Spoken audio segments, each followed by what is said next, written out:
We're going to jump into a quick series here that's going to cover 4 extremely controversial topics that Dr. Charlie was covering at the ICSC Center Build. We thought they were so important and they are so pertinent to what our clients are experiencing, we wanted to bring them to you. The first one we're tackling today is a fun one or one full of angry. And the question really boils down to who's asking for more or who's asking for too much?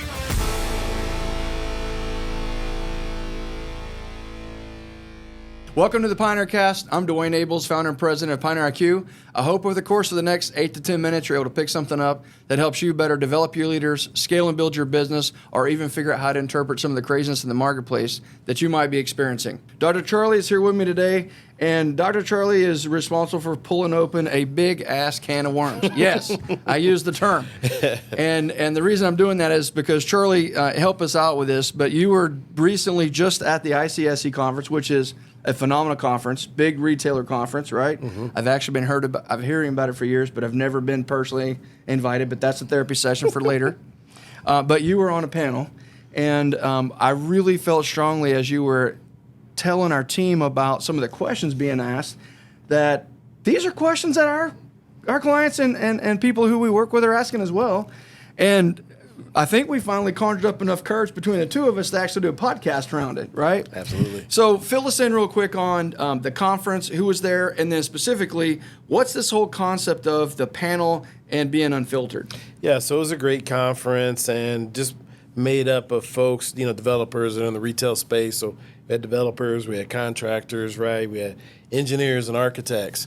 And the unfiltered panel was kind of the centerpiece of the conference, and we had 5 panelists with a moderator, room full of people, alcohol was involved, and we had some controversial questions in the industry that are really important to the industry and how we move the industry forward in a positive direction. Yeah, so when I looked at this agenda and you started telling me that y'all were actually rehearsing, I thought to myself, wow, there's going to be some fireworks, and apparently the alcohol and the topics did that. It did kick in. The crowd was raucous. They booed, they cheered, they clapped, they cried. It was all good. So that's awesome. Yeah. I actually wish I could have been there. I wasn't invited. If you're watching, Dwayne wasn't invited to this particular conference, but I do appreciate the invitation for you, and I love the experience. Man, you've met some really awesome people through that experience. And, that's the thing about our industry. There's awesome people throughout it. Yeah. And so it's always a pleasure to meet new people and to rub elbows and talk about the business and how we can make it better. Yeah, beautiful. So there were 4 specific questions that the unfiltered group of leaders who were on the panel got to answer. And then I understand you guys had a pretty aggressive, pretty good moderator that helped that chime in a little bit. So let's tackle the first question. So the first question, I mentioned just a second ago, the first question is, within the culture of the AEC industry, and specifically within these companies, who's asking for too much, the employer or the employee? And I got to tell you, when you said y'all were going to cover this from a panel perspective in front of several hundred people, over 500 people, I'm thinking to myself, holy smokes, this is going to be entertaining. So help me understand what was some of the feedback and what was your opinion and what was some of the opinions of the people on the panel on this particular topic. Yeah, so there was some profanity around this the answer to this question. And we had people on the extreme ends, and I was kind of in the middle on it. And it was just a great question because there were people that said, hey, I'm providing a job. This is the rules. This is what you're going to do. And then there are other people, hey, we got Gen Z coming in here. Employees have changed. We've got to be amiable to that. We've got to be open to the conversation. And the reality is we need a little more of both, right? Mm-hmm. And you and I were talking about it earlier. It's so important to set expectations when we hire new employees. Yes. But we're so anxious to get them in the door that we do a great job of setting expectations. They need to know that they're not going to be CEO in 36 months. Yep.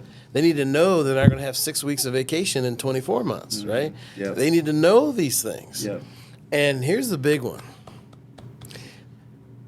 Our culture needs to match the doggone website. Yeah.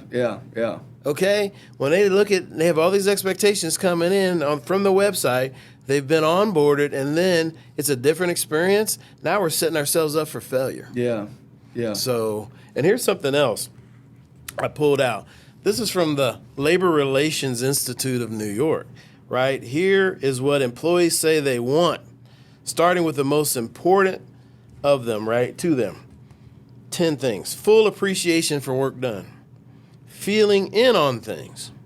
Sympathetic help on personal problems. Job security, good wages, interesting work, promotion, growth opportunities, personal loyalty to workers, good working conditions, and tactful discipline. Does that sound familiar? I mean, that sounds very familiar, yes. Here's the crazy thing. It's 1946. I mean, it's funny, but it's not. Right?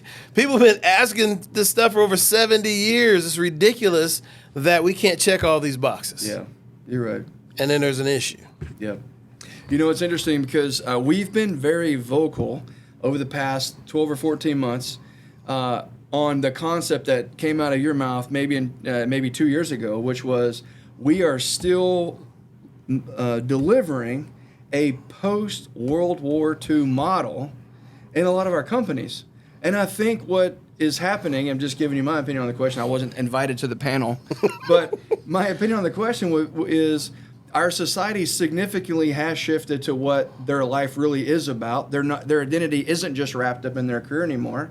And I do think there are a large majority of the firms that we run into in our space that are still running that 1946 model. And it's not that those leaders don't actually love their folks. They just don't really know any better. They don't know a different model.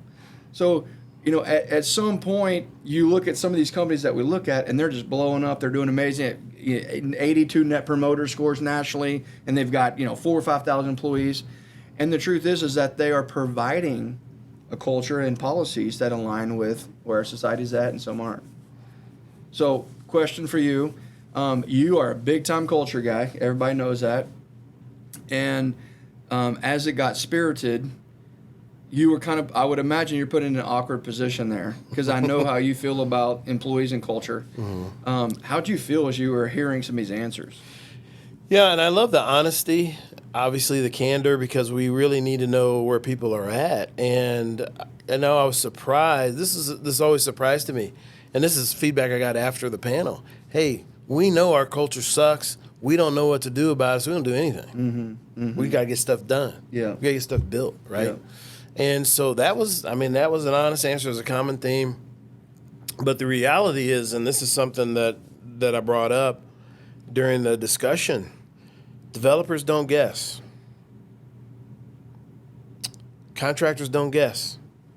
Architects don't guess. Engineers don't guess. But what do we do when it comes to culture? Mm. What do we do when it comes to leadership development? Guess. Yeah, that's a great point. We've got to stop doing that because there is data available. There is methodologies available like ours that walk through clients through a process that on the end of that, they come out with the type of organization, culture, employee engagement that they're looking for. Yeah. But there's a model. Yes. And we've got to seek that. Yeah, no, that's a great point. We can't be out here guessing. Yeah, great point. I love that. That's a great point. Did you say that? I did. Oh, good. Okay, cool. And, that got applause, actually. You didn't get booed? I didn't get booed. Okay. One guy got booed, but I didn't get booed. But, in all honesty, I do think that it's probably more difficult now to lead and run a profitable, efficient, inspiring, high-impact organization and team than ever before. Because in a lot of companies, you do have employees that are very much demanding work-life balance, and they kind of should. I mean, that's a reality. We should be having a great work-life balance in our industry, right? We need more of that. And then you also have employers who don't actually know how to motivate, lead, or hold their teams accountable to actually getting the job done on time. Like, there's just these disconnects. So it's being heard in a lot of different places, but this is a reality. It's actually happening. And to your point, this is the most difficult time. And here's another big reason why. This was 1946. However, there have been subsequent studies over the decades. What people want at work has not changed. Here's what's changed, what they will accept. Yeah, good. In 1946, you could slap people across the face, and they're coming back to work tomorrow because they need the job. They just come out of the Great Depression. Mm-hmm. Hey, I need this job. And I know Dwayne's going to slap me tomorrow, but I just got to take it because I got to put food on the table. Now, if you look at someone cross-eyed, they'd be like, I don't know, my boss looked at me funny. Yeah. Right? Yeah. I mean, I'm just making a joke, but it's not too far away from reality in some cases. And I think what you said previously is setting those expectations in the process of recruiting helps better align people with what they're actually going to experience. And I think there's a big disconnect there. But the reality is there are some industries where people don't work just a 40-hour work week, right? For example, I've got a very close friend of mine who's in the FBI. Like, that dude doesn't work 8 to 5, right? And it's an expectation. If you go down this career path, there's that piece. But when we're designing and building, buildings and structures and highways and bridges and roads and infrastructure, I think we have to clarify what our expectations are. Yep. And make sure that we're holding people accountable to that, and that they are okay to say no to that, because you can't change the rules of the game in the middle of the game and expect everybody to have fun to win-win, right? Exactly. So setting expectations. So, hey man, this is great. I'm really glad that you talked me into having the courage to do this series. We're going to tackle the next one in episode 2 of the ICSC Center Build series. And the next one's going to be just as controversial. Is it really worth having people around for 40 years or more? Is there value in that? What's the loyalty? What's the benefit, right? That's actually a conversation. And so we want to hit that head on for you in our next episode. Dr. Charlie, thank you. Thank you for having me.